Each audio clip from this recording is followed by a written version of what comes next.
Good morning. Good morning. It's Roshida here, Shida D, saying hi. And today we're going to talk about the things you might forget when planning a career break. I'm going to change the angle on this a little bit because it's lower than I thought it was. Give me a second. I'm now going to prop it up on some of the documents I'm taking with me to the Mexican consulate on Wednesday. To apply for my residency. Hopefully this will work and this will be okay. Good morning, good morning. If you can hear me and everything is fine on your end, let me know in the comments. And if you're watching the replay, hey, y'all know I always take a little second to get together in the when I start these. So yeah. Okay, so what do you need to know and what do you not need to make sure you don't forget when you're traveling? I would like to break this down into basically two categories. One is like stuff. Like what are these stuff things that you need to bring with you? And honestly, there's a whole lot of stuff, but then there's also a lot of stuff you can buy when you're there. So I don't really worry that much about the stuff category. Like I have a list. I I have a couple of different Amazon lists. I put one of them in the description for this video. It's like the stuff that I always bring with me when I travel. If you're like not sure where to start on your shopping adventure, these are things that I like to have with me when I travel. You don't need to you honestly, like, you don't need anything. You don't need anything, but you're going to take stuff with you, right? Like, let's be real. You're going to take stuff with you. So this is a list of stuff that I like to take. I'm going to name a list of things right now. They're probably not all in the store because I'm trying to promote a more minimalist lifestyle than I have right now. Like on my list, I have noise canceling headphones, but I know they're not in the shop because it's like, do you need noise canceling headphones? No. Are they awesome on a 12-hour flight when there are drunk people and babies? They're awesome. I actually dislike loud drunk people, loud adults on a plane more than I dislike adult. Like I don't mind babies and children on planes, especially when they're loud, because it's an uncomfortable situation. But like the loud grown-ups, what are you doing? Like you know better. You have the knowledge of this is not okay. Or you're so drunk that nothing ever matters to you. I was on a plane once next to a really drunk guy who spilled his Bloody Mary in my lap and my seat was wet. And I had a first class ticket and I could no longer sit in first class. I had to move back to coach. I have feelings about drunk people on planes. Like I didn't mind getting away from him. That was fine. It was a very terrible, like everybody in first class was like, what is going on? So I didn't mind moving away from him, but like, this is my seat. Move the drunk guy. He passed out before the flight was over. He ruined his drink spilled. A woman had her purse below my seat, the woman behind me, and the drink spilled on my seat. We saw that, we cleaned it up. Me and the flight attendant. The guy was just drunk, so he didn't do anything. Story time. The woman behind me, her purse was full of Bloody Mary when she landed. And that's how she found out. Yeah, so drunk people on planes, not cool. And I heard recently that 2 of the airlines, Southwest and someone else, are going to stop serving alcohol on flights because y'all can't handle yourself because you keep fighting with the flight attendants. Stop doing that. All right, back on track. I see in the comments that noise canceling headphones are a need. Yes, they can be, but like they're a need for some, not a need for others. I am trying to limit the things I travel with. Also, because my noise canceling headphones were stolen, I'm trying to see if I can live in Mexico when all my stuff got stolen. I'm trying to see if I can live a life without them. I haven't taken a really long flight since then. My longest flights have been like 2.5 hours. So they haven't been a problem. We'll see what happens. This is the most rambly intro ever. If you're watching the replay, hey, thanks for being here. If you don't know who I am or what I do, because I'm kind of like halfway through this now, and here we are. My name is Roshida Dowe. I am a career break coach. I help women and some men, men's, but mostly women, mostly Black women. I help them take a career break shift and transition out of a life they have right now and move into a life they love, traveling the world, doing whatever on a career break, a sabbatical, a gap year, call it whatever you want. Just quit your job and go travel the world. That is my motto. Just quit. Just quit. You'll be fine. You'll be fine. You'll work it out. So now that you've quit your job and you're traveling the world, what do you need to get? So on my list of like basics, you should always have a portable charger. This is one of those things that is kind of like, do you need it? Yes, you do. Yes, you do. Because when you're on a transatlantic flight and the seat charger on your plane doesn't work, and then you land and your phone is dead, you're going to be mad. You're going to be mad. And we don't want that. We don't want that.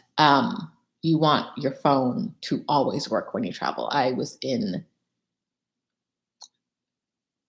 phone died in the ocean in Croatia.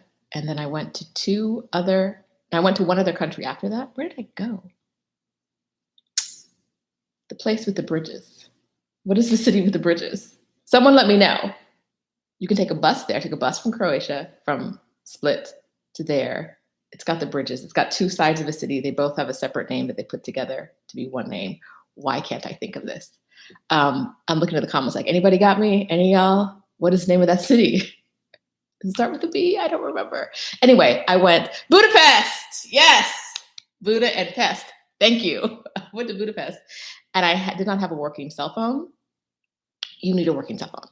In this day and age, it was different when there were cell phones. There were pay phones on every corner, where people had maps everywhere. That is not the life we live now. You need a working cell phone wherever you go. So I'm going to start with a portable charger, power bank. I always bring a 6-foot charging cord for my phone. So that way, if I want to use my phone and charge my phone at the same time, if I'm in a hotel or hostel or somewhere else where the distance between the plug and like rest, like laying in the bed or whatever is big, I can still plug in. So I bring a 6-foot charging cable for my phone, which is super light. It's not a big deal. A power bank. I'm going to shift a little bit away because I want to stay on the phone for a minute. You want a phone plan that will work everywhere and work well everywhere. I had T-Mobile. T-Mobile says they work in all the countries. They do.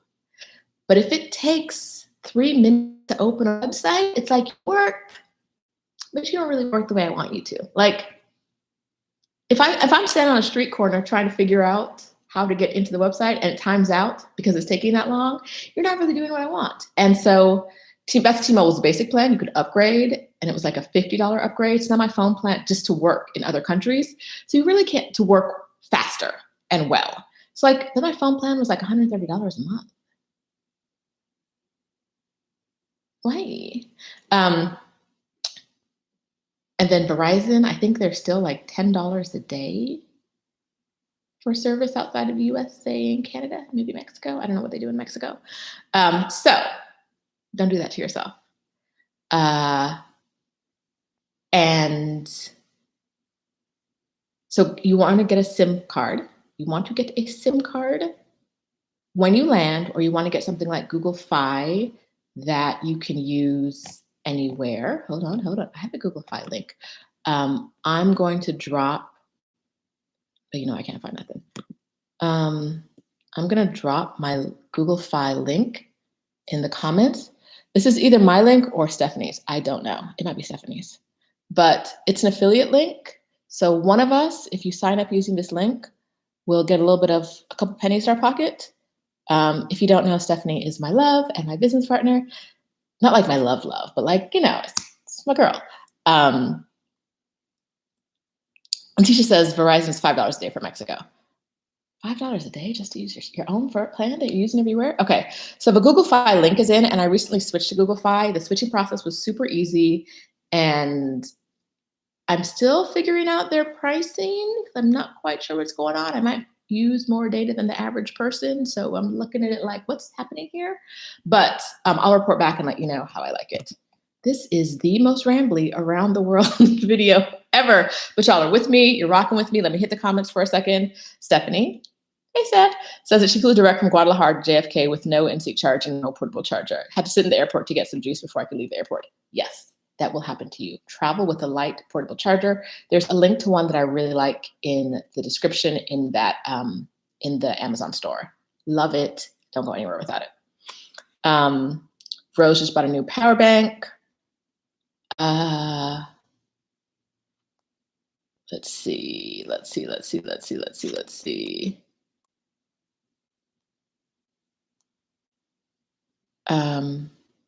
So yeah, oh, and you can also, I have a Skyroam. I was gonna run and get it, but like, y'all know I can't do too many things at once.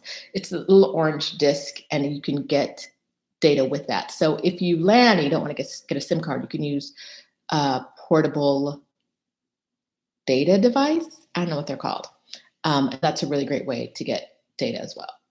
But the other thing I want to remind you of is that you might land somewhere and it might be late and everything might be closed and you might have to do the $5 a day with Verizon or whatever. But one thing I like to do before I get anywhere is to download the offline maps that I'm going to need and maps and something else. Let me think about that. But definitely I go to Google Maps, I download the area I'm going to so that if anything happens, I know where I am. Like if I can't get data, I'm okay. So that's what I do for every city I'm going to. Any app that I use that has an online function, I do that first. So I use Globe Convert.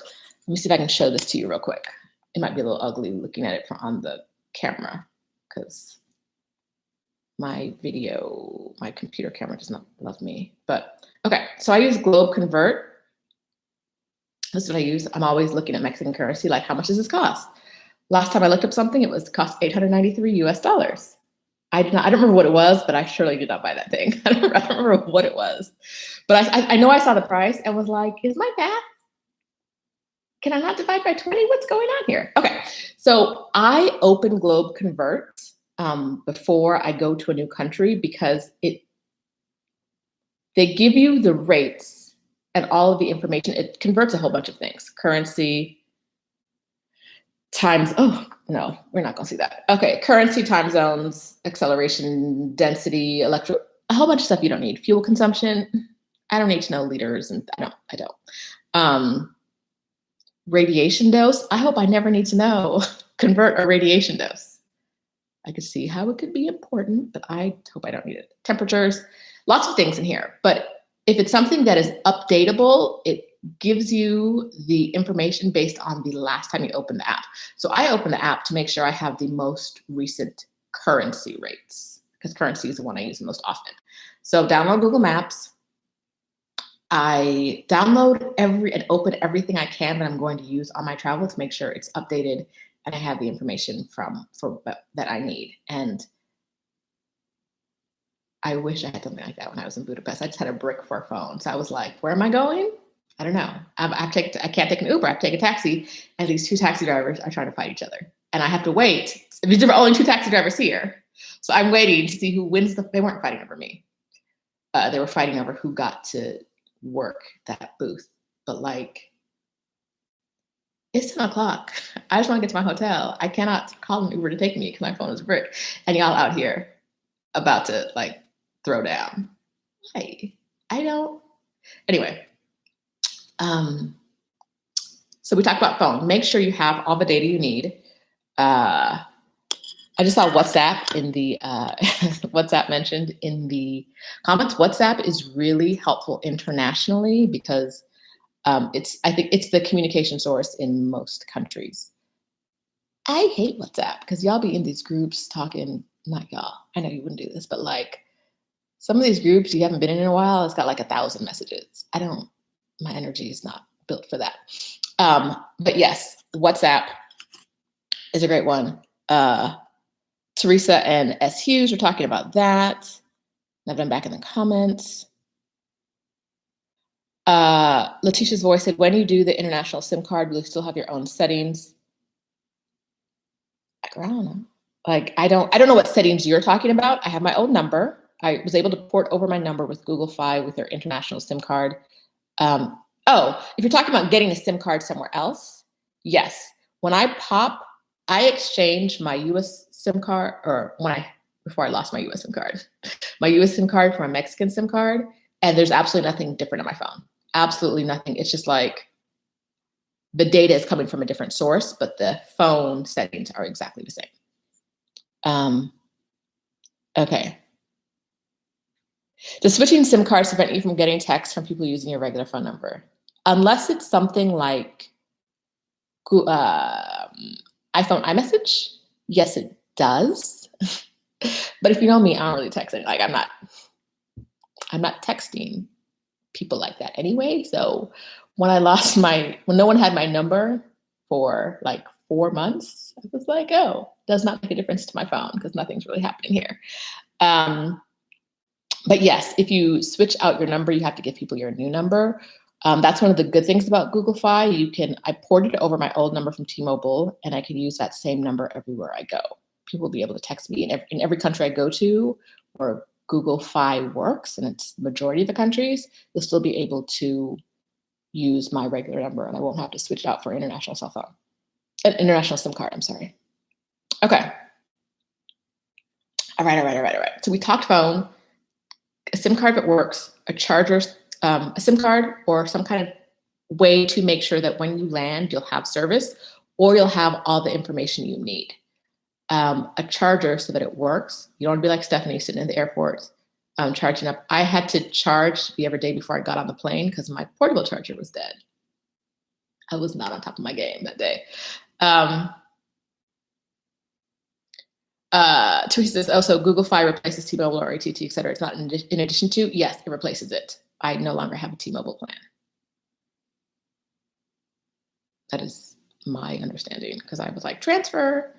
I need to make sure they can't. I got an email from them immediately saying I canceled my online account from T-Mobile, saying you've canceled your online account. But I'm like, I'm not trying to cancel my online account. I'm trying to cancel my service. So I will look into that, Teresa, but that is my understanding. And that is what I think happened. But I didn't really do the background work. Okay. The next category of things you need to bring with you are things that you need to sleep comfortably in what would be for you terrible situations. So for me, it's light. If there's any light, I'm not sleeping. So I am equipped with eye masks. I'm equipped with a lot of times like chip clips or binder clips to clip curtains together so you don't have that gap. I can't sleep on planes. It's very hard for me to sleep on planes unless I drug myself. So sometimes I bring drugs, like ZQL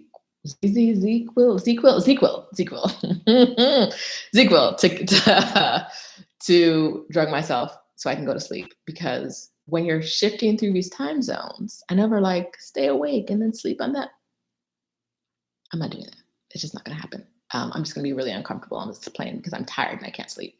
So on the plane, wherever you're staying, bring things you need to sleep. So if you know you need to be like completely bundled up, I'm not saying bring a blanket. I'm just saying like maybe bring a sweatshirt because you don't know what's going to be where you are.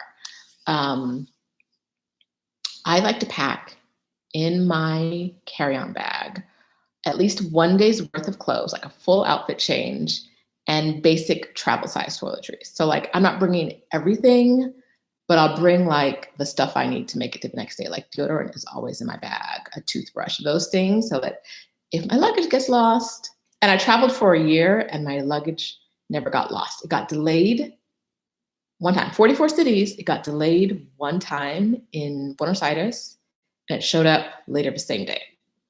Fingers crossed that this is how it works from now on. But it was really, really worked well. But just in case, I pack my bag so that if my luggage never shows up, I'm okay. So all of my electronics are with me, change of clothes, so that I have at least 1 day of like 1 or 2 days of clean underwear and clothes before I have to like go buy things. Random, but on the have on you list are pens. When you are entering a country, there's 9 times out of, no, that's not fair.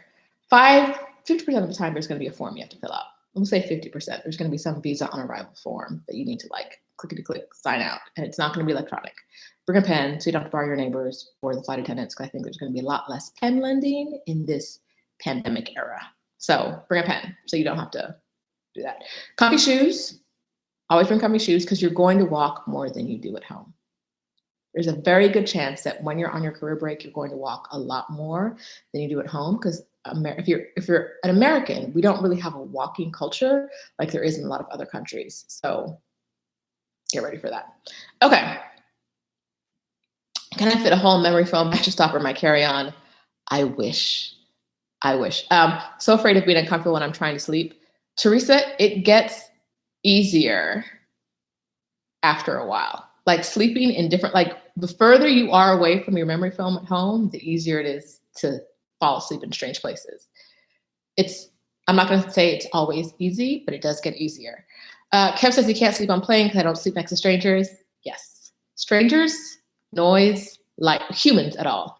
Humans, light, noise. I'm not sleeping well. And so that's why I can't sleep on planes. All right. Okay. Y'all are saying hey to each other in the comments, and I love it. Okay. Did I mention snacks? Pack snacks. Snacks are important for while you're traveling. If you're on a career break and you're leaving home and you're going, say, to another continent, I like to have snacks that can last me through my travels into the next couple of days, maybe the next week. I pack a lot of snacks. I pack a lot of snacks. Because what happens to me frequently is I get there, I'm jet lagged, I fall asleep or I don't. And I wake up or realize I'm hungry and I'm so tired, I have no desire to leave. And in some places, I don't know how to get food delivered because if it's not on Uber Eats or I don't know the local apps or the local restaurants, I don't want to wait 2 hours for a local restaurant to cook something up and send it with their bike messenger or however they do it if it's not through an app that I'm familiar with. I bring snacks so that if I wake up hungry, I've got like all the foods. I bring a different variety. Like there's trail mix, there's plantain chips, there's beef jerky. It's not a great meal, but if it stops me from having to leave that first like night when I'm tired, like if I wake up at 11 p.m. and I'm hungry and I'm back in Budapest, like I don't know what to do. Snacks. I go to my suitcase and say, what in here do I want to eat right now? Snacks. All right. We're going to move on from like the things to physically have on you. You could always check that at the Amazon store in the description of this comment for like basic things that you should have. Definitely the power bank is the one thing I think you cannot travel without. Moving on. Visas. Okay. So it's really easy to forget that some countries require you to have a visa to get in and that the visa requirements can differ greatly from country to country.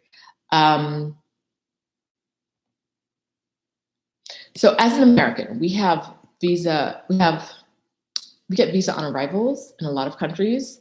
And in some countries we have visa-free entrances. And so it's easy to forget that that's not the same way for everybody.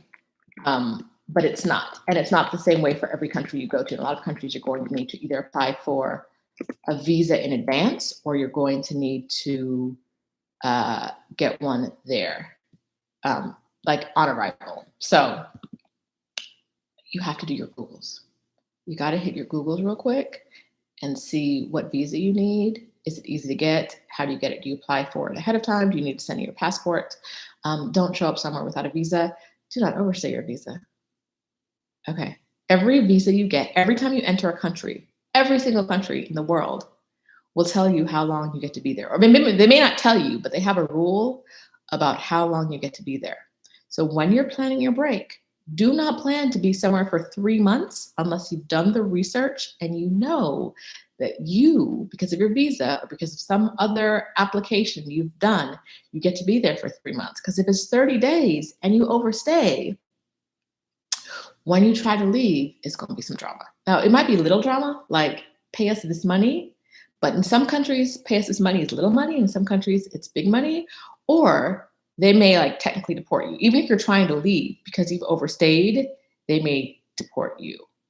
And when you apply for visas to get into countries, you have to answer the question 9 times out of 10, if there's an application, have you been deported from any country? Has any country been like, girl, go on ahead, get out of here? They want to know before they let you into their country if there's an application. Don't do that. Don't overstay. Get the visa you need so you don't get stopped at the border. There may be some countries you can pay your way into if you're stopped at the border. Me, I'm not built like that. I am not trying to bribe a government official at the gate trying to get into the country. I just want to come with the correct paperwork. So come with the correct paperwork. Do not overstay. Do your Googles. Do your Googles. Do your Googles. Figure out how long you can be in this country without playing yourself. All right. Another thing to think about is that some countries have, and some airports have a little bit odd entry requirements. Like if I'm remembering this correctly, Zanzibar, when you land there, if you want to enter through the Zanzibar airport, they want $100 US bill from you. They want $100 and they want it in one bill. Don't have to Google that one if you're headed to Zanzibar, but that was the last information I had. I think that information is a year old. I don't know why it would have changed. Maybe it has. Someone in here who's been to Zanzibar, let me know if that was your experience. That is what I was told. But if you go to Zanzibar, you need to have a $100 bill on you. But how would you ever know that? So if you're planning on going somewhere, Google all the entry requirements for all the places you're going before you leave. And your plans are going to change. You're going to end up going to places you didn't plan on going and not going to other places where you planned on going to. But have a plan of where you're going and Google the entry requirements for all of those places so that you don't play yourself, because you don't want to show up in Zanzibar and be like, I have $0 American dollars. And have them be like, well, you have 0 chance of coming into the country, right? Like, we're not doing that. Okay. Teresa says that Schengen visa is making my sabbatical planning difficult. I can see that, Teresa. There are some workarounds like student visas. France is a good one for student visas if you're having a problem with the Schengen visa. The Schengen zone is most of Europe except for UK and maybe a couple other places. And you can be there for 90 days, for 30 days. For 90 days within a year, that's what it is, right? For 90 days within a year, you can be in that zone. But if you hit day 91, you got to get out. Don't get deported. All right. Abba says, visas are a slightly gray and scary area. I got to make sure I'm tight. Yes, I always check the government's embassy and site because, yes. Teresa says some places require shots, immunizations. That's what we're talking about next. Okay. Google. Hey, girl. Okay. So our friend Google, we need to find out if there are vaccinations that are required. No place, as far as I know, is requiring a COVID vaccine right now, but a lot of places require yellow fever shots, but it usually depends on what countries you've been to in the past and what countries you're going to before you get there on whether you actually need it or not. But yellow fever is one that is popular. It's a popular requirement in a lot of countries. I think it's like a lot of Africa, Central America, some other places where, the mosquitoes and other stuff. Do mosquitoes have anything to do with yellow fever? How is it passed? I do not know. Yellow fever, I do know yellow fever vaccines are expensive in the US, but they're a lot cheaper outside of the country. So I always tell people that if you're planning on going somewhere that requires a yellow fever shot, you can pay $400 for it in the US, or you can go to another country. You can spend that $400 going to another country that has it readily available and it has it really cheap. Like it was cheap in Colombia, but I didn't end up doing it. I don't remember why. I got distracted by something shiny. Yeah. So that $400 could be a vacation somewhere. In the US, they always say that it's expensive because their supply is low. So I'm like, is that why? Is that why it's expensive? Because it literally was like $10 in Colombia and it's $400 in the US, 400 plus. So the Colombians are just like stockpiling. Is that what you're saying? Or do y'all just love charging us too much for medical care? Okay. And yes, if you've gotten a yellow fever shot, they give you the vaccine. They give you a little booklet that says that you got it, and you have to carry that with you because if a country requires you to have it, you have to have that to show that you do because they won't just take your word for it. All right, I'm seeing questions about clothing choices. I am not going to say much about clothing now because it depends on where you're going. It's hard to decide. But what I do want to say is when you plan your trip, when you have an idea of where you're going, I would say don't bring a lot of clothes with you if it's a place where you can get like local clothes for not a lot of money. What I will say is that if you know you're going somewhere where your sizes are not popular in that community, like if your sizes and the local size don't match, like if I go somewhere where all the women are like 6 feet tall, I can't buy clothes there. Like they're not gonna, I mean, I might be able to find like the one shorter people store in town, but maybe I don't. Or if my feet are larger than the local community, I'm going to bring the shoes I need instead of thinking maybe I can buy some there. So if you are not the size of most of the people in the place you're going, pack your suitcase of everything you need. If you think you can fit into the local clothes, I love buying local clothes as souvenirs because it's like I can wear them and I can have a good memory. So that's one thing I do to cut down on the space in my luggage is buy local clothes. If I'm in a place where I actually can buy local clothes, a lot of places you can get things made pretty cheaply. I got some clothes custom made in Vietnam, really enjoyed it. I think that's the nicest thing I've ever said about Vietnam, but so yeah, so don't overpack if you can buy things there cheaply. If like a t-shirt costs $1,000, then bring a t-shirt with you, right? Like in some places, you're not going to be able to buy things at a good price. And also, so I live in Mexico long-term, right? It's not just like a month or 6 months. I'm going to be there for a couple of years. I end up buying things in the US a lot and bringing them down with me because I'm aware of what I can get in Mexico. And I can buy clothes cheaply in Mexico, but they're cheap clothes. Mama don't like cheap clothes. I like nice things. I'm a Taurus. Give me the fur. Give me the leather. Wrap me in silk, right? Like I like nice things. I know that. And the nice things in Mexico are going to run you a lot. So the cheap things you can get cheaply. The nice things are going to dig into your pockets. And so when I come back from the US, bring things with me that I could probably get there, but I don't like my options a lot. You can buy clothes in Mexico. You can a lot of artisan things, a lot of really nice things. But if for like your everyday wear, if you don't want to wear like for when you just need jeans and a t-shirt, like a lot of the options aren't great. I mean, there's Zara's and other like fast fashion. There's an H&M. I'm sure there's an H&M in Mexico City. There's a Zara. There's a Mango. There's all of those. But like, I didn't go to Mexico to shop there. I could shop in the US if I wanted Zara. Whatever. Okay, so clothes, you will always be able to get clothes where you go unless your size is like vastly different from where you're going. Okay, let's see. Y'all in the comments answering questions. Great job. Okay, so we have a plan for our cell phone. We need to have a plan for local money. How are you going to get your hands on local money?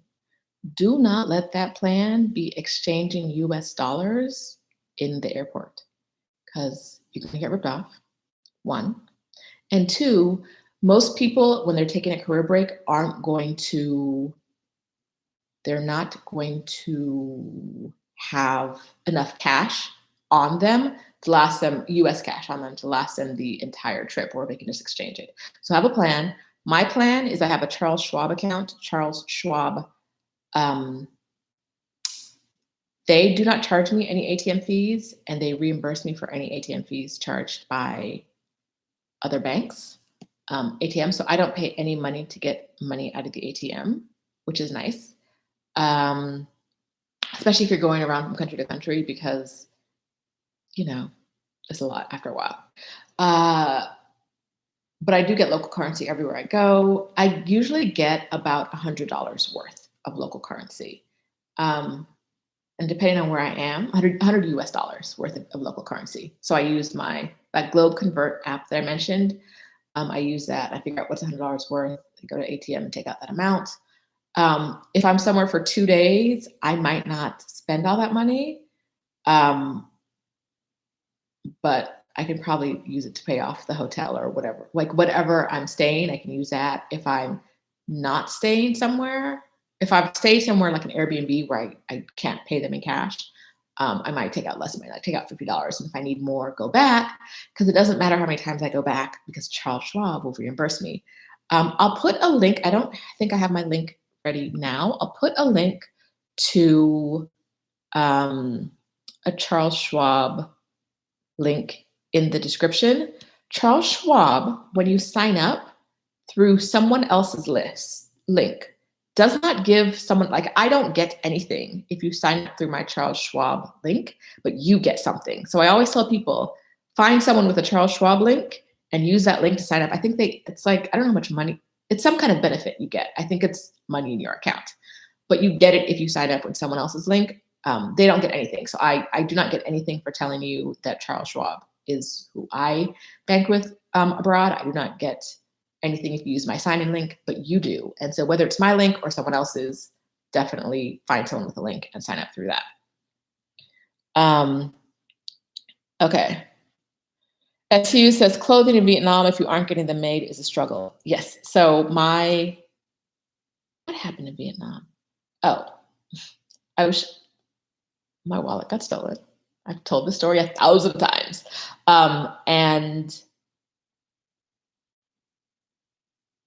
I felt bad. I went to Vietnam and I wanted clothes. And I could find a lot of cheap, like, things that looked like they were meant for the US but didn't make their way over. Like, they just rolled off the factory line. And then I got some, like, a really nice Vietnamese outfit. The long shirt to your feet and the long pants, got those made there. But otherwise, it's a bit of a, like, no, this isn't it.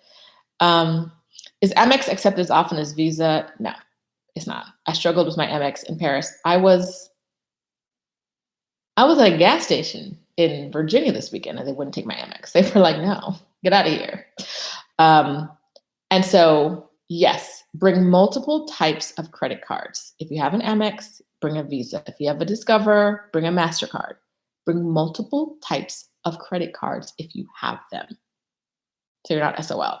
If you don't have multiple cards, don't let Amex or Discover be the only cards you have. Visa and MasterCard are accepted much more widely. Okay. Blackberry says Charles Schwab needs to put you on their payroll. You're really out here swaddling them with the golden light. Yes, you know what? Let me holler at Charles Schwab. Charles, hey buddy. You already know what my bank account is. Just go ahead and put some change in there. Go ahead and slap some money in. That'd be nice. Thank you, Blackberry. Let me think about that. Let me see what I can do with Charles. Old Chuck. All right. So plan for local money. How are you going to get it? How are you going to spend it? You already have that plan, right? You already know what you're buying when you go abroad. But have a plan for how you're going to get it and what you're going to pay, because you don't want to be paying these ATM fees everywhere because they can get ridiculous. Let's see. We talked about a plan for communication already. a cell phone that works. If there are people that worry about you, they will worry about you much more in the beginning of your trip and much less towards the end, because they will see that you've traveled for a while, you know what you're doing, there's nothing to worry about. So I would say that if there are people who want to know where you are at all times, come up with a plan with them that you're comfortable with. So like, my mom would love to know where I am every day. Hey mom, I think she's watching right now. I am never going to be the person that sends you a message every day to tell you where I am. It's just, that's not me. Like, if you need to know where I am, go on ahead and shoot me a text or like a call. I don't answer the phone though. My ringer is never on. I say this about communication. Like my phone does not make noises. It does not do that. So I'm gonna get to you when I get to you. If you want to know where I am, I will tell you. But I'm not going to check in every day with anybody. But if someone in your life expects that from you in order for them to be comfortable, I'm going to tell you, you don't have to do that. What you have to do is come up with a plan that makes you comfortable. So how often do you want to check in with someone? Come up with a compromise where they know you're not dead and you know that they can sleep okay. Checking in on someone else's schedule is going to make your trip less enjoyable. Like if my mom was like, you have to check in every day, I would have found it overbearing and I would have resented those moments. This is your trip though. This is your change your life, do whatever you want, travel the world trip. You don't need resentment. Like resentment is not what we're aiming for.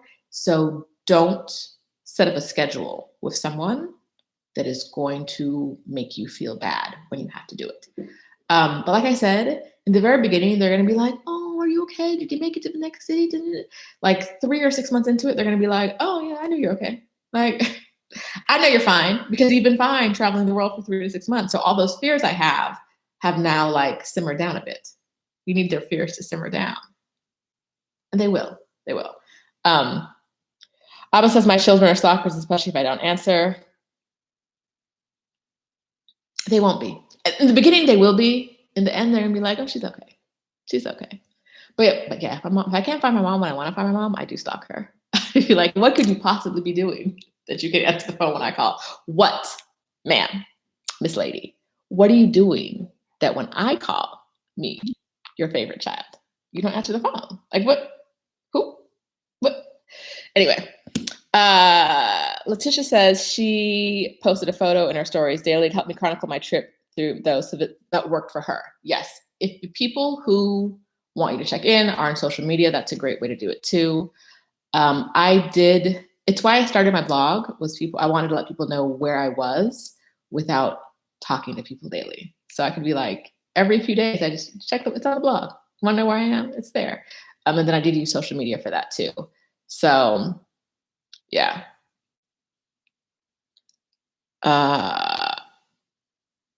As Hugh says, my dad wants me to check in a few times a week and when I get to a new destination.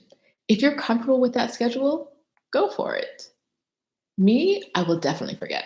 I will definitely forget to check in with you. Definitely.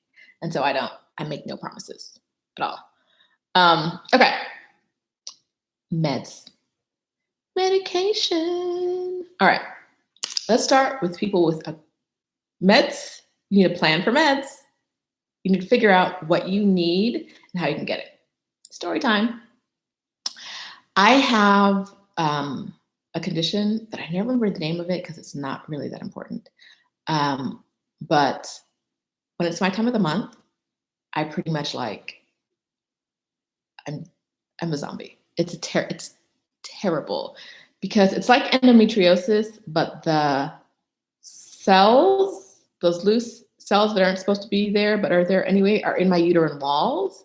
And so the only way to deal with it is to have a hysterectomy, which my doctor told me at 38, have a hysterectomy, or never have a period, ever. Those are my only options. Or I will be passed out multiple times from the pain. From the level of pain was so high, my body was like, we are not conscious anymore. Pass out, throw up, hot flashes, like have to take off all my clothes out in public, hot flashes. I'm like in a bathroom stall naked because I'm that hot, which I did not think was a good idea for traveling around the world. So no more periods, which means birth control pills every single day for years. Why am I telling you this? I had to come up with a medication plan for myself that allowed me to get meds because, ladies, you know, you only get 21 pills in that pack, but I need to take 28 pills in that 28-day period. And so I cycle through pills faster than normal. And so my doctor has to prescribe for that. But going abroad, I had to make sure that I could also get pills. And so when if I was meeting a friend, if a friend was going to be like, if I heard someone say like, I'm going to be in Paris, I'd be like, so what I need you to do is to go to Walgreens and pick up something for me, right? And so anyone who was going to be near anywhere I was that I did not mind knowing what prescriptions I was on, I would be like, come bring those. But also in other countries where I could buy things over the counter, I bought over the counter. Like in Thailand, I got birth controls. I got like 6 months of pills over the counter. And they weren't the exact same hormones, but they were very, very, very close. And I was like, it's either that or I pass out and throw up. So let's go ahead and do the ones that are very, very close. I don't know that my doctor would love this idea, but your girl, like, I can't pass out on a plane. I can't, you know what I mean? Like, that's not ideal for anybody in that situation. I don't want to be going through this on travel days. I can't go to work when it's my time of the month. And so I was like, I don't know what that's going to look like when I'm traveling around the world. I needed a medication plan. My plan was to get people to bring things to me because I knew I'd be seeing people along the way, to leave with a 3-month supply of all the drugs I needed, which you can do if you talk. Most pharmacists will work with you on, and have people bring me stuff. And then for things I needed that I couldn't get over the counter, I would not use them as regularly as I probably should, so I could get a little bit longer use out of them. This is terrible. This is not medical advice. It is, as I hear myself saying it, I'm like, it's terrible. You should not do that. But here we are. And then I got like very, very similar products over the counter in some places. Like my back went out in Barcelona and in France. And then I was like, give me the strongest drugs you have. And I got like not Motrin, ibuprofen over the counter. And like, 800 milligrams, which you cannot do in the US, but there they were like, take it and go, which was really nice. And so that was my plan. Like, what can I get over the counter if I go to a pharmacy and figure out like the things that I need? But my chronic conditions, and then my chronic conditions are not life-threatening.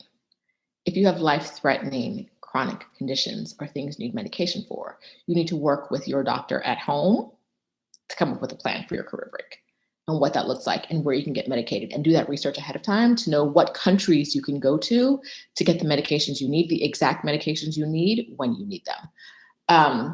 Or be ready to see doctors in other countries. But I think the downside of that is like having to explain from the beginning. When you travel with meds, travel with them in the original prescribed container. That will be helpful at going through immigration if it ever comes up. If someone's like, what are these drugs?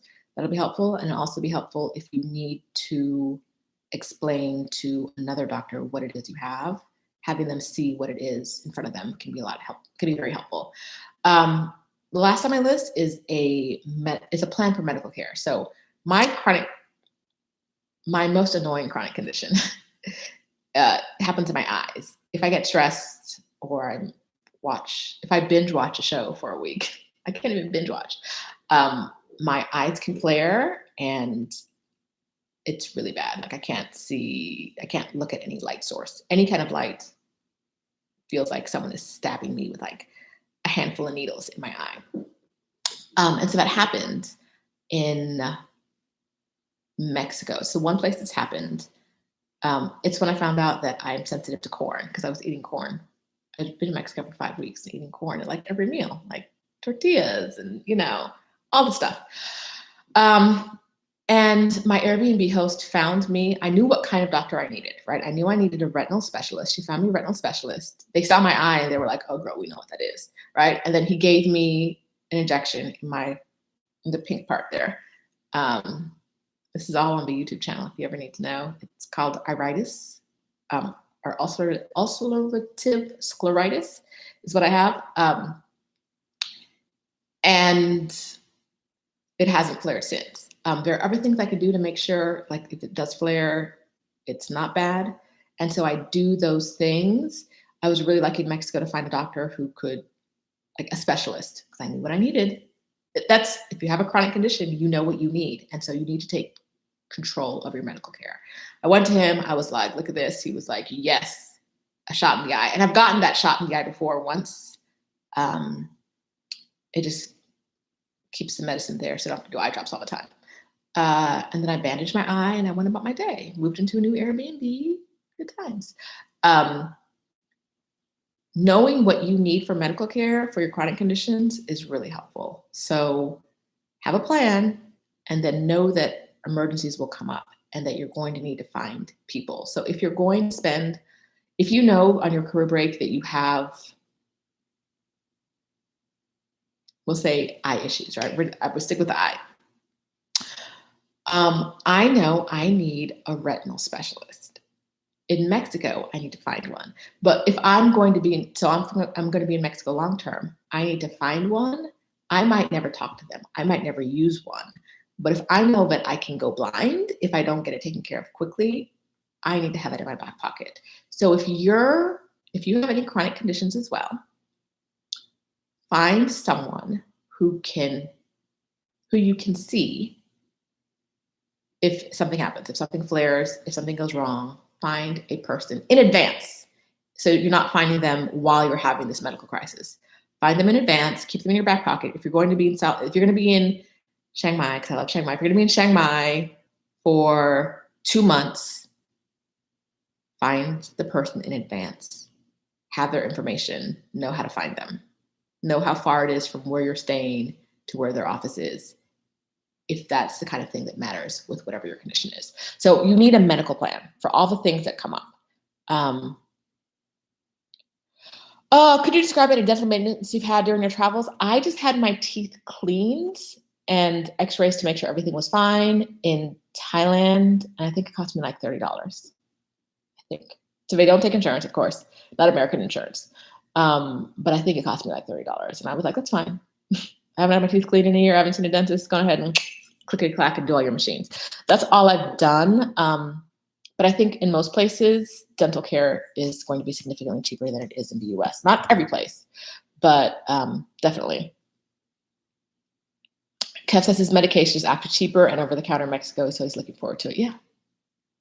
In a lot of places, that's what you'll find. It's cheaper. It's over the counter. It's easy to get. Yeah. No, but that is not why my mom is worried when I don't call. She ain't worried about my eyes. She's nosy. Hi, Mom. You're nosy. I'm kidding. I love her. She's the best. Unless she doesn't answer when I call. So many countries have OTC birth control. And no, you guys asked about fibroids. It's not fibroid. It's something funky that it's like my uterine wall. I don't know. It's closer to endometriosis. They don't teach us enough about our uterus. Like this is what we should have had classes on back in the day, like in high school. Like, what is going on in there? What are the things that can go wrong? What signs should we be looking for? So the same symptoms I have now, I had when I was 21. I remember that. It was in my 20s. I was in college. I passed it on my college campus once. And the doctors were just like, oh, just take some pain pills, you'll be fine. Like, I did not know that I had something. Then I found out like almost 20 years later. Oh, and the doctor was like, there's no way to know for sure if that's what it is. The only way to know for sure is to cut you open and snip out a piece of your uterus and test it and see if that's what it is. Or you can just take these birth control pills every day. I was like, because I said like, I don't want to do birth control pills every day. I don't want hormones in me that I'm not like, that I don't need. And he was like, well then, surgery? And I was like, oh, okay, pills. All right then. If those are my options, I'll do pills. I travel with CBD oil. I'm concerned about taking that outside the US. I had knee surgery, use it on my knees. I don't know much about CBD oil, but if it's not the kind of thing that a drug dog would hit on, I don't think you have to worry about it. No one ever checks my stuff. I get a lot of shit when I travel. I am a Black woman with a Muslim name. I get a lot of shit. A lot. I get a lot of shit when I travel back into the US. No one has ever checked what's in my products. The only thing they ever check is like, is there bomb residue? Because Roshida must be a bomber, right? Like, hello. So they check for that. And a dog knew I had an apple once. Or was it it was an apple and a sandwich. The dog knew I had an apple and a sandwich once. And I think I was coming back into America, and the TSA agent with the dog was like, "Do you have food?" I said, "Yeah." He said, "Go ahead and dump that." So yeah, I don't. If CBD oil will not like alert, y'all know. Some of y'all know already. If CBD oil will not alert drug sniffing dogs, I think you're fine. I wouldn't worry about taking it outside of the country. No one is testing what's in your products. We're testing that you're like not trying to take down a plane, and that like in a lot of countries, not a lot of countries. I'm gonna specifically say in Mexico, whenever I come in Mexico, if I have more than like one medium-sized suitcase, they go through my bags to make sure I'm not bringing things down to sell. So the last time it happened, they did the same thing. I asked the guy, like, what are you looking for? As you're going through this, what are you looking for? And he was like, oh, we're just looking for drugs. I'm like, you are not looking for drugs because you're not opening anything up. You have not looked at the size of the case. You're not doing anything. You are looking at the quality and type of my products, of the things in my suitcase, and you're looking to see if there are tags on things, because tags on things look like things for resale. That's what they're looking for. They're looking to see how many laptops, how many computers you have. So Mexico, you can bring down one computer a person. This is not a rule that's written anywhere, as far as I know. I've never seen this rule written anywhere. If you bring more than one laptop down or one computer down, they're going to charge you some kind of import fee. Random things to know. If you're going traveling around the world, you're fine with one laptop. Don't try to bring more than one. I don't know why you would. Don't do it because you're going to get into some stuff in some countries. And that guy, same guy that day, asked me, how many computers, I was traveling with her mom, how many computers do you guys have? I said 2. He said 2 each? I said, no, one for me, one for her. He said, oh, okay. But I know someone else who came down with 2 laptops, moved down here with 2 laptops, and she got charged a fee for that. Because they think either you're going to sell it or if it just, because they can. Like if they're telling you you can't enter the country unless you pay this fee, you're already here. Like you're going to pay the fee. But I've never had to pay a fee because I cut these tags off of everything. I'm going to tell y'all, this is not career break related. This is Mexico, long time in Mexico related. When I come down, nothing looks new. I cut the tags off of everything because I've already decided it's mine. I couldn't find bed skirts in Mexico. So my mom just bought some up here for her bed because she has a bed in Mexico, my apartment, and my bed. And we just took them out of the plastic cases and we'll just have them in the luggage outside of the case. Like nothing that makes it look like it's new or in a condition to resell comes down in my luggage because I am not paying you for bringing stuff of my own for my own use. But that will happen if you have a bag of stuff that looks new, or if you have like, even with just one large suitcase and one carry-on, I get sent over to get that inspection.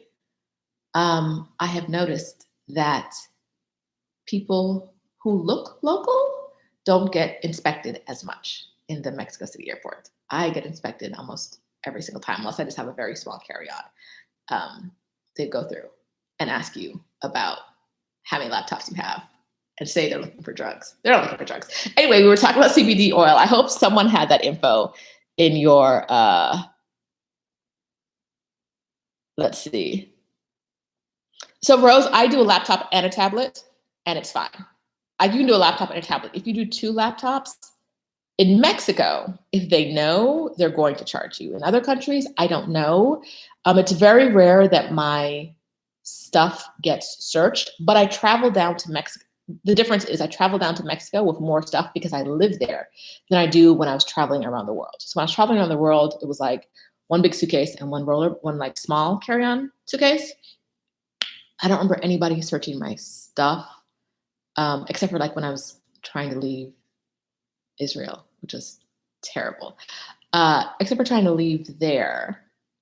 I don't remember anybody searching my stuff. Coming into Mexico, they're literally just searching to see if they can charge you a fee. They don't care about what's in there. They don't. I was like, if this is the drug search, it's the worst search ever. But go ahead and lie to me, dog. I don't care. Like, I know what you're doing. You know what you're doing. Lie to me. It's fine. Yes.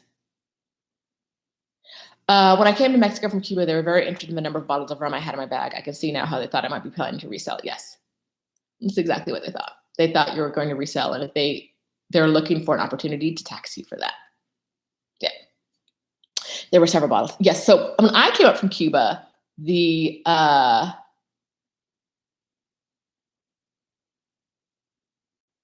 U.S.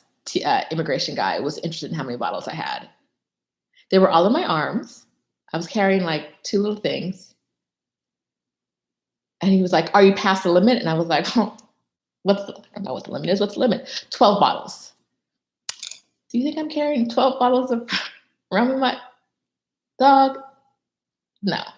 But yeah, it was very much like, that was all they were interested in when I came into the US from Cuba, was how much rum I had. Who knows? Okay.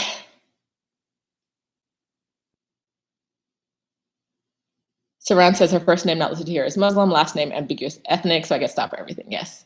Mm-hmm. After 9/11, I got remember they were doing random inspection at the gates after 9/11? Every single time I flew, I got the random inspection. And I fly a lot. Every single time I got the random inspection at the gate. And I have never, ever in my life been randomly chosen for pre-check. I didn't even know that randomly selected for pre-check was a thing. So my mom told me she gets chosen like every other time she flies. And I was like, I have never. I did not know that existed. I was going to say I'm on a list somewhere, but I don't think I'm on a list somewhere. I think my name is just like my first name is on a list of like suspicious people.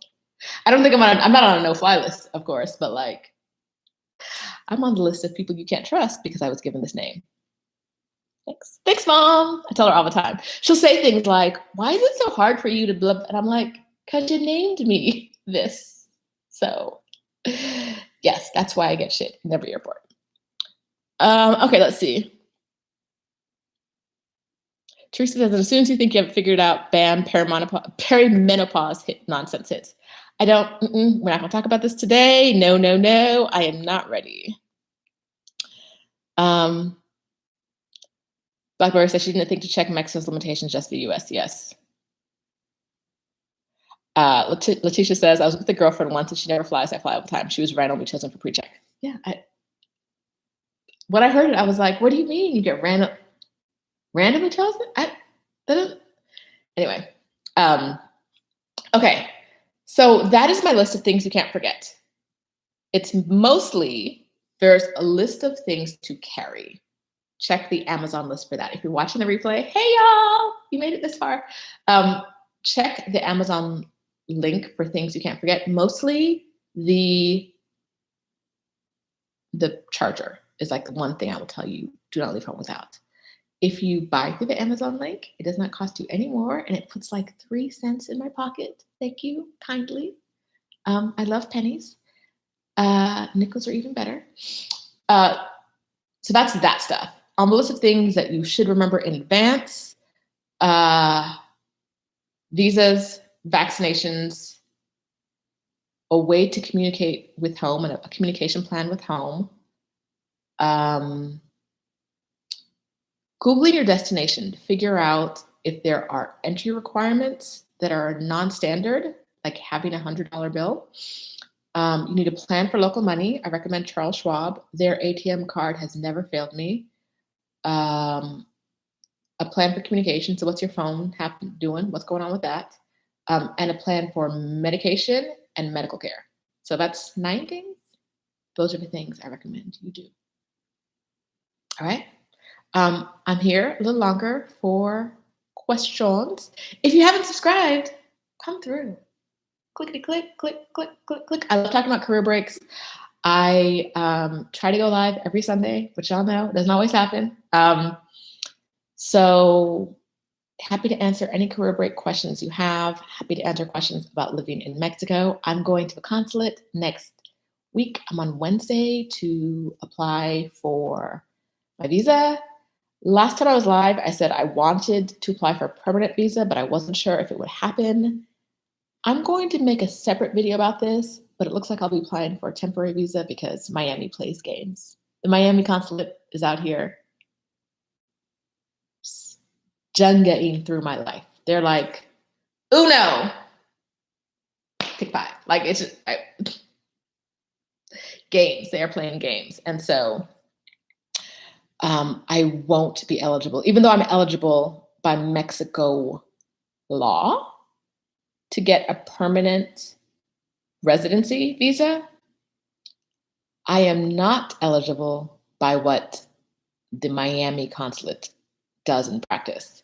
And I will tell you guys again that when you're dealing with visas specifically, practice trumps the law every time. Like if the consulate says we're not going to do that, they're just not going to do that. Like I can point out that it's what they're requiring is nowhere in the law. I don't think they're going to care. So yeah, so I'll be applying for my temporary visa on Wednesday. Hopefully I'll get it with no problems. And then I can transition that into permanent residency after I've been in Mexico for a while. Okay. All right, let's see. Any questions? Oh, Yolanda says she got an IUD and hasn't had a period in over 10 years. Okay. Oh, wait. Someone says they have pay for poop stalls. If you're talking about bathrooms, yes. I mean, of course, you're talking about bathrooms. Pay for poop was just too funny. And Letitia was specifically speaking about Mexico, but around the world, in bus stations and train stations, no airports that I've experienced, but bus stations and train stations, which are a great way to travel through a lot of non-US countries and continents because their rail system and bus system is so good. A lot of those countries, you need to have change on you. I did not, on my way to Croatia from Budapest, my way to Budapest from Croatia, I was on a bus for like 8 hours. The bus did not have any toilet paper and the bathroom was not nice. We stopped somewhere.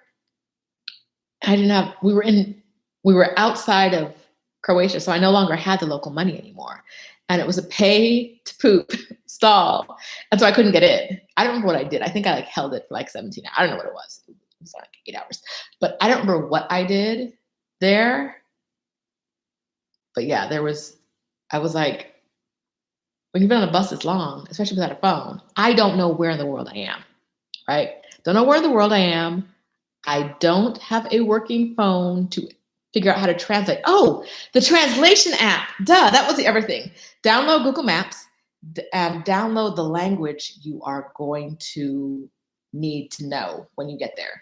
So if you're going to a Spanish-speaking country, download the Spanish translations in whatever translation app you use. I use Google Translate. I like the camera feature, some of the other features there. So I download the Google map of where I'm going and I download the language. That was the other thing that I said I'd remember. There we go.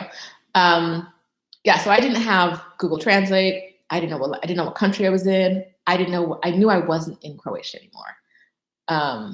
And so, yeah, going to the bathroom is just challenges. That things to bring with you, bring your patience, bring your ability to deal with challenges, your ability to pivot, because something's going to go wrong. When you take a career break, something's going to go wrong. Your phone is going to die in the ocean in Croatia. Why was your phone in the ocean? Because you trusted one of those bags, one of the phone water bag sealed things. It ain't work. That's what happened to me. It did not work. And so my phone got wet and it stopped working. And I spent a week maneuvering around Europe with no phone, which is not awesome. Okay, so translation app, conversion app, maps. Download everything you need so that if you get somewhere and the data ain't doing what the data is supposed to do, because you have a communication plan, you have a data plan for your phone to work. You've already thought about that. You have all those things. And then something's going to go wrong and you're not going to freak out. You are not going to freak out because you already know something's going to go wrong, because things always go wrong. Something will always go wrong. It's just the nature of the beast. You will have to figure out how to work around it. How to work around it. I will not see you in these Facebook groups freaking out because something you didn't want to happen happened, because you know that it's okay. It's okay. These things happen. You're going to move smoothly through it. You're going to be fine. Things are going to go wrong. And you'll say, yeah, it's okay. It's okay. I'm going to see if I can find one thing for you guys in my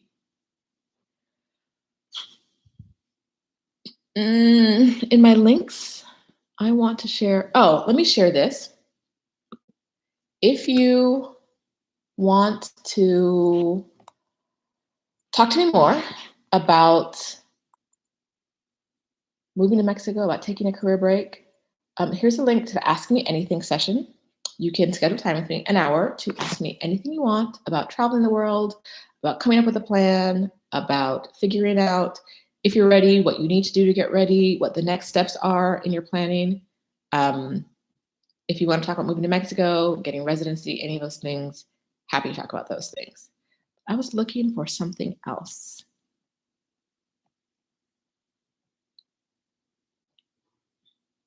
Which of course I can't find now. In the description to this video, I will link to our Work from Anywhere Toolkit.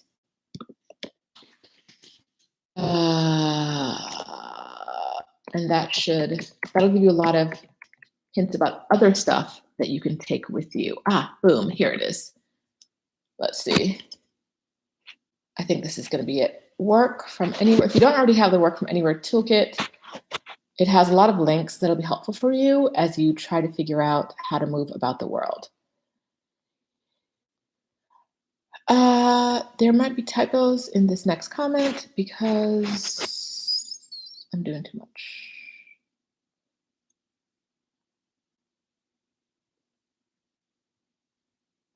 Okay, if you have questions, drop them in the comments. I am here a little while longer, happy to answer any questions you have. You also do a Murphy's Law or Lessons Learned talk about I overcame the expected, like robbery, no change for poop stations, getting lost. So y'all want me to relive my trauma, huh? My traumas. Is that what y'all want? You want me to be on the internet crying about the terrible things that happen? No. You travel enough and you expect bad things to happen.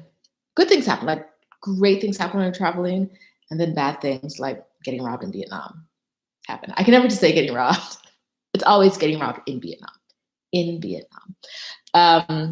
Yeah, those things will happen and you'll just deal with it. It'll be fine. Let's see. Yes, Elle says, don't forget to hit the like, thumbs up button. Don't forget that, but also don't forget to subscribe because I want to talk to y'all as much as we can talk. Let's see. Yes, Letitia is in here talking about shit. Yes, you might lose your wallet. She lost her wallet in Mexico. Her wallet was found. She found her cards. And your cards, you hadn't canceled your cards, Letitia, right? So your cards still work. She got her ID back. She got her cards back through a. Let's talk about this a little bit. Maybe I'll talk to her one day about her experience in Mexico. Let's do that, Letitia. Let's go live and talk about your experience. Basically, through a network of individuals in the country, we got her stuff back because she was in a different city than where she lost it. Yeah. Okay. Letitia, let's do that. Do I know anything about Querétaro, Mexico? I don't. Wait. No. I had to pay for that bathroom at a mall in France. I hate that so much. Yes. Even some of the mall, like outside of transit stations, some places have bathrooms you have to pay for. Like the Letitia mentioned earlier, Mexico has a lot of. I was in a market the other day and there was a pay bathroom. And it looked, I was like, y'all got to pay me to get in there. Like, I'm not readily putting my body in there. Unless this pee is about to like stream down my leg, I am not going in there and paying to get in. No. Okay, I have to read these comments because y'all are in here with the birth control advice, and I love it. Oh, yes. Okay, so Teresa Alba mentioned electric converters. Yes, electric converters are in the shop. There's a converter that will help you, but has USB ports and will plug into almost all places around the world. So you do need a converter. Most places now I find have USB ports that you can charge through. I don't like plugging my devices into holes in the wall. I don't know what it's connected to because I want y'all stealing my info. I get a little paranoid about that. So I like to charge. If I use a USB charger, I'm usually charging my power bank with my portable charger, and then I'll use my portable charger to charge my device because there's a tiny bit of paranoia. Okay. Yes, electric plug adapter is in the shop as one of the things that you should have with you when you travel because you need to have the right electricity. Let's see. What else? Okay. Let's see. Oh yeah, Teresa, I was just joking about the trauma. Like we can talk about the things that go wrong. Like I tell y'all everything. And if I ever say I don't want to talk, I want to address this because it came up a few weeks ago. If I ever say I don't want to talk about something, don't hit me up in multiple places asking me to tell you the story because I set a boundary. I would like it if you respected that boundary. There's only one person, but I did say I did not want to talk about something, and they hit me up in multiple places. I need you to tell me. No, you don't. You don't need me to tell you any of my business. I share with you what I want to share. If I say I don't want to talk about something, I really mean it. Thank you for watching that. Okay, back to the questions. Does paranoia come from a personal experience? I'm a lawyer by trade, so I spent over a decade thinking about all the ways things can, like every day I think about the ways things can go wrong. Like that is my life. Like that was what I was paid to do, was think about, okay, they plan on, like my clients plan on doing X, but I need to tell them before they do X, all the things that can go wrong with X because they're not thinking about that. They're just thinking about like the profit that comes from X. That's my job to be like, that's cool and all, but when this goes wrong, these are the 12 ways it can go wrong. That transitioned a little bit over into my life more than I wanted it to, in that I was always thinking about the worst things that can happen in my own life.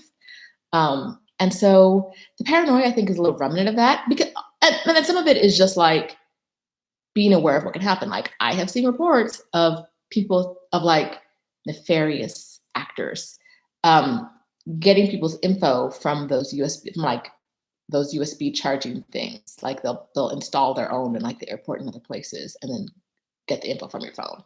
I think phones are better about being locked down. I haven't heard about that in a few years. I think phones are better at being locked down, but I still have that in my brain that like, maybe don't plug your equipment into this like unknown blob sitting here.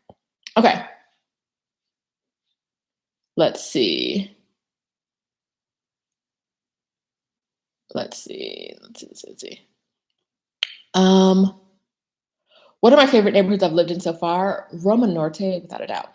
I love Roma Norte. I don't live there now because I couldn't get what I wanted in an apartment. I couldn't find it, what I wanted in the apartment in the time I had to find it. So I live in Polanco, Nueve Polanco. Now I live in New Polanco, not Old Polanco. There's a difference. The difference is gentrification. I live in New Polanco now, but Roma Norte, if I can get back there at a good price, I'll definitely be back there. All right. Let's see. Someone mentioned too many Americans in Playa. I think Playa is definitely one of the cities that if you're unsure of where to go in Mexico, I would recommend checking out. Maybe spending a week or two there, maybe 3 to see um, what the local community is like. Because Playa definitely has a community, but it's not for everybody. It's not for me. I don't want to be. The beach isn't a good enough trade-off for me being hot every day. And all my time in Playa, I remember being hot, hot.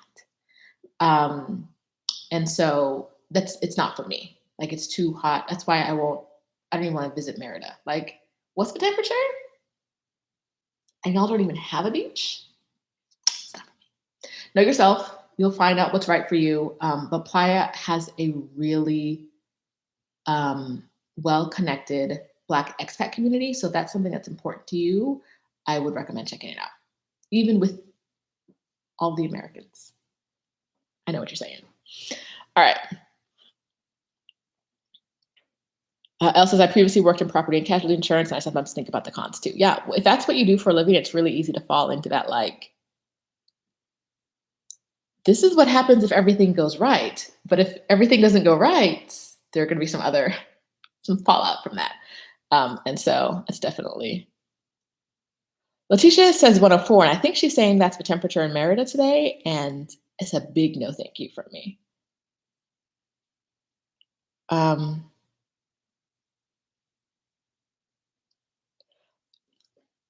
Tisha in here talking about Merida. She loves it. Girl.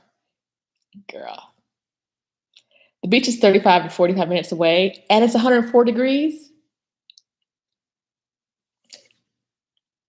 Everything ain't for everybody. And nothing about Merida says it's for me. But Mexico City isn't for a lot of people, and it's definitely for me. So no judgment. I'm just saying 104?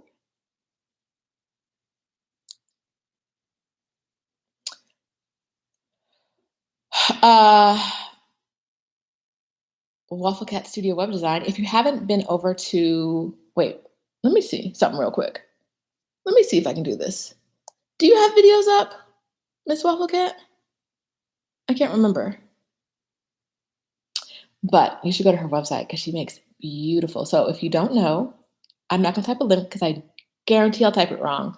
But Google Waffle Cat and you'll see her website, and it's beautiful, and she makes websites. So y'all know what to do.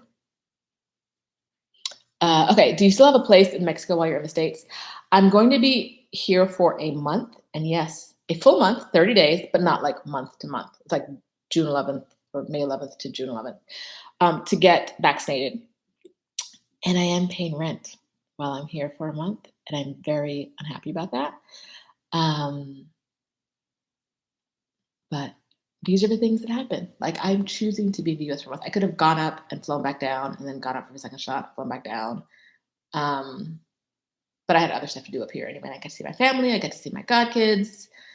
I get to eat crab. So yeah, I'll trade paying rent for an apartment I'm not using for a month for crab legs. Honestly, let's get a little real talk about Roshida real quick. I was open to the idea of a house sitter, but because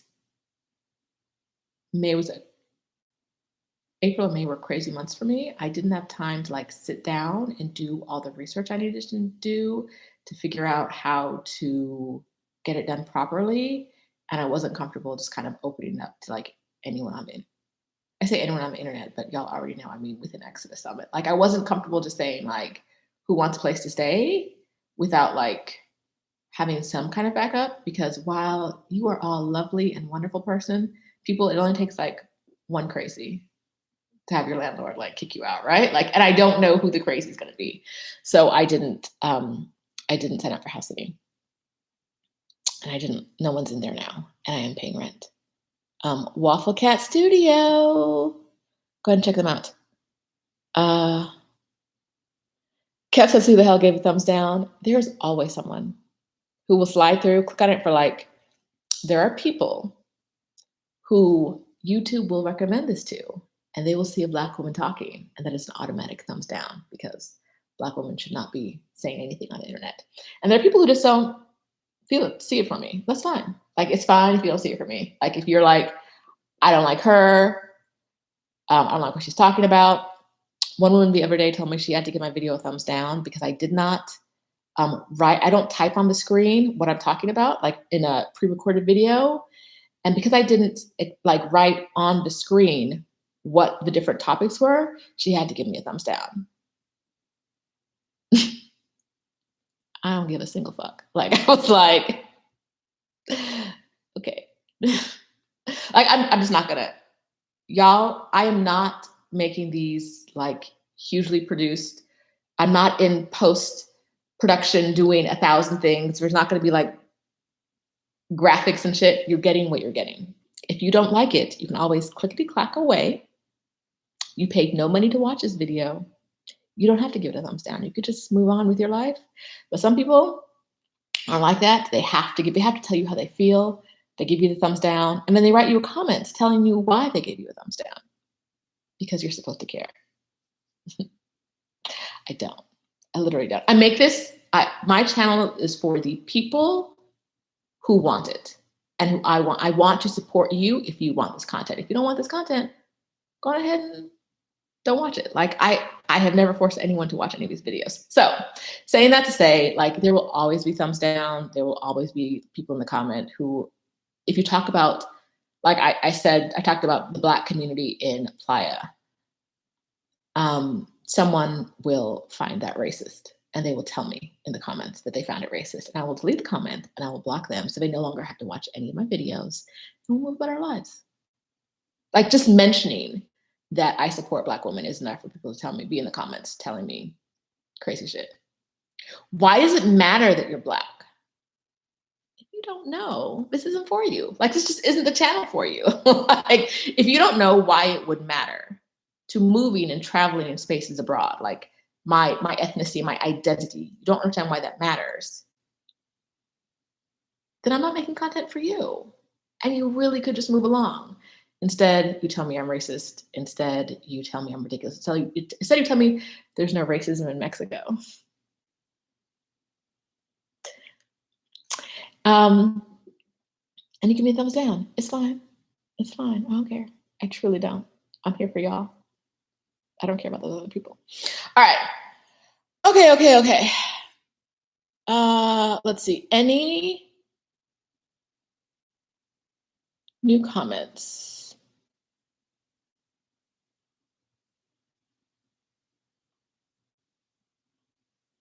Yes. Okay, I Googled waffle cat and I literally got waffles with cat heads peeking through.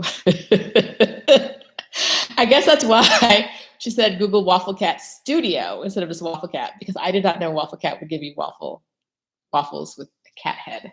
Now I know. Okay. Let's see. Yeah, Stephanie, I came to the country to Mexico just before Stephanie came. And so we're both hitting our 6-month mark. So we both had to get out. That's not why I left. I mean, getting residency was one of the reasons, but I would have had to get out, if not in May, in June. In June, I would have had to leave because I was reaching my 6 months. It worked out. You can leave and come back the next day. You can leave and come back the same day. But getting through immigration is just like getting through a consulate. It might be okay on paper, but the person you're dealing with might see that you just did a visa run and they might tell you no. They might deny you entry. And then what do you do if you're at the border? Especially if you have stuff in the country, right? Like, what do you do if you leave Mexico and go to Guatemala on a border run and come back a day later or the same day and you have a whole apartment in Mexico and they tell you can't get back in? And for that reason, I'm not a fan of border runs. I've done them in Thailand, but it's usually like I leave when I was in Thailand, they give you a 30-day visa. I would leave and go to another country for like 5 days and come back, and no one cared. Um, but border runs that are 1 day long or a couple hours long, if that's what you're doing and you're doing it continuously, you're much more likely to have someone feel some kind of way about that. All right. Yes, I had a reunion with my dog in Virginia, and it was nice to see him. But he also, so I had a dog until I went to take a career break in 2018, and my friend volunteered to watch my dog for a year. And then when the year was over and I was like, I'm not coming back to the US, I was like, I have to rehome him. She was like, no, I'll keep him. He's part of my family now. I'll keep him. So she has my dog. It's her dog now. And she brought my dog to see me. And my dog truly was like, I don't care about you. Like my heart broke my heart broke because I would try to pet him and he would walk away from me. And like, he's a dog that likes to get pet, right? He would just walk away like, I'm not into this.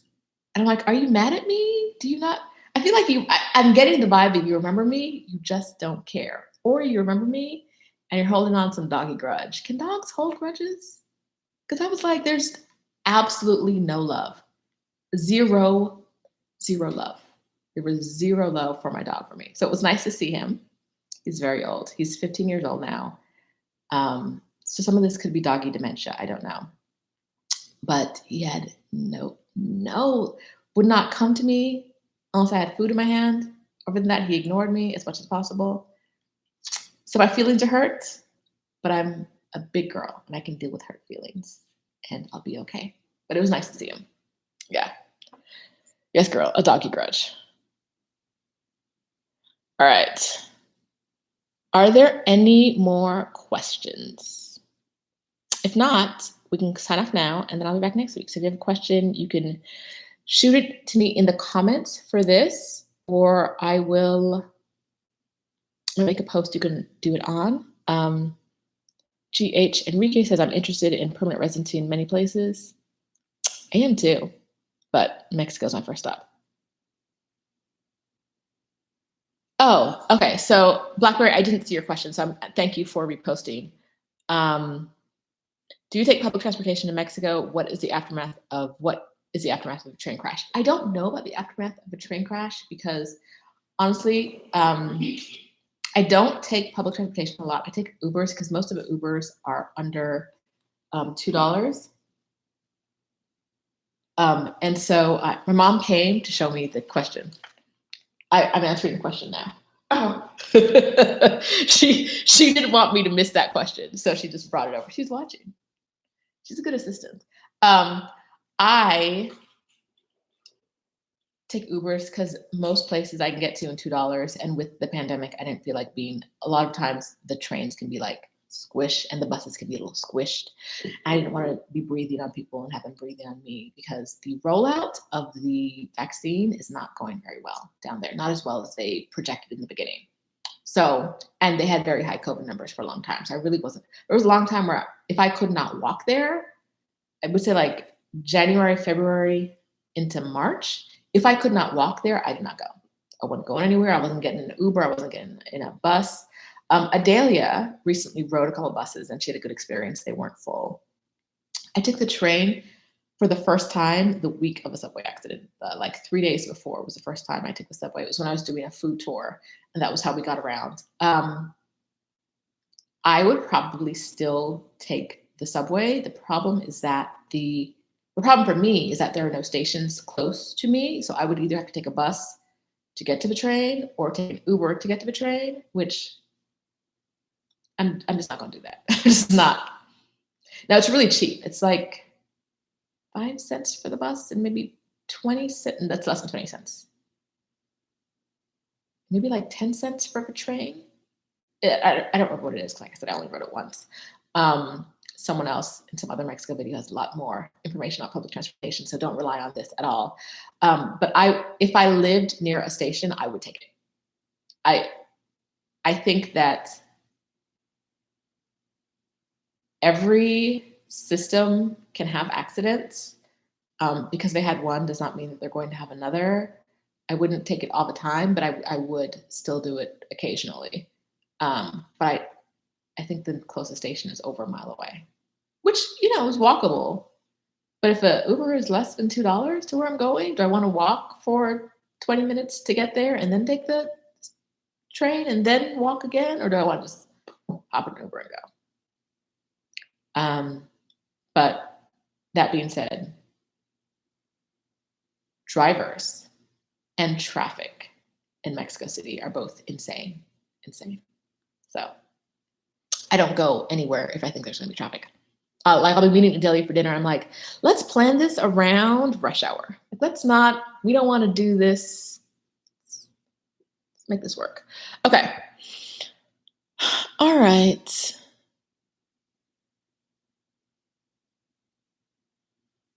We're talking about dramatic cats. My mom is a good moderator. Yes, Stephanie, she is. All right. Okay, I think that's it for today, y'all.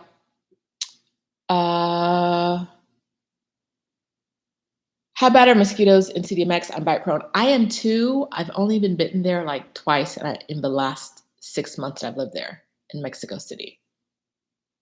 You hit them beach towns, you're gonna feel it. But the city, I think I've gotten bitten once or twice in the city in 6 months. So nothing bad.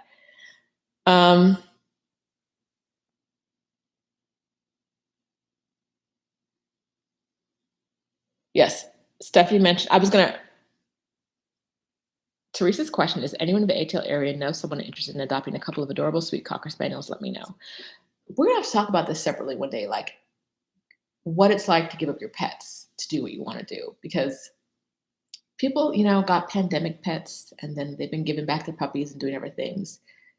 But I feel like it's slightly different if you've had the pet, like you didn't get the pet because you were bored at home, right? You've had the pet for a while. And it's like there's a big life change. That's why you have to rehome them. Slightly different, but like really painful. Yellow fever is not a thing in Mexico as far as I know. You don't have to get a shot to get there. And I don't know of any countries that require you to get the shot after or require you to have the vaccine if you've been to Mexico. But I live in the city. If you're out maybe closer to Guatemala, further south, I don't know if that would be a thing there, but I haven't heard of it being a thing.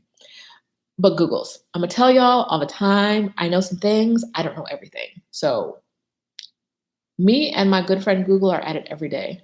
You should be too. Go ahead and ask Google because I just be saying things. I try not to say anything if I don't know, but there's a lot of stuff that I'm just like, I haven't experienced that. And yellow fever is one of them. All right. Yellow fever in Mexico. All right. Y'all talking about my dog holding a grudge and I'm not gonna cry. Online. So I'm gonna say goodbye. Monique, there's a Brothers and Sisters of Mexico City expat group on Facebook. All right, I think that's it. Thanks, everyone. If you haven't already subscribed, do that. If you haven't already given it a thumbs up, do that. If you haven't left a comment, do that. If you're watching the replay, hey, join me on Sunday mornings, usually 11 p.m. Eastern. We're doing this. All right. Thanks, everyone, and I will talk to you next time.